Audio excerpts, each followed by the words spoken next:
Souvent, j'entends, c'est difficile quand je vais en famille, j'ai l'impression que je redeviens une gamine. Mais il n'y a pas que dans le présent que cela se propose ainsi.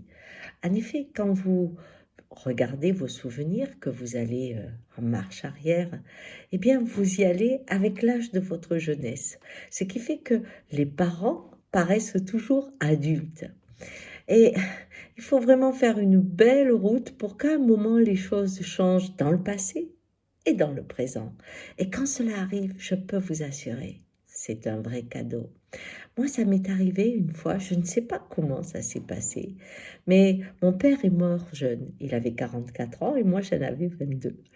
Et pour moi, comme pour vous, quand je pense à lui, je vois un homme fort. Or, aujourd'hui, j'ai 20 ans de plus que lui.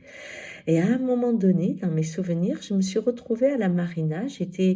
Il était sur le ponton et moi, je m'approche de lui et j'ai mon âge.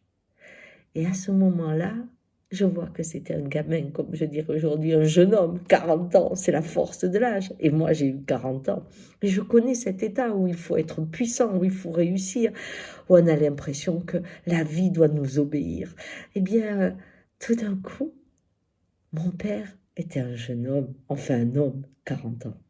Et ses accès d'humeur, ses peurs, sa fragilité ont explosé en plein cœur. Et tout d'un coup, mon père étant jeune, je pouvais être bienveillante pour ce que nous avions vécu. Ça, c'est une belle route. Alors, je vous donne une astuce. Quand vous allez dans votre famille ou quand vous allez voir un être cher qui sont vos parents, pour ne pas régresser, posez-vous la question avant d'entrer.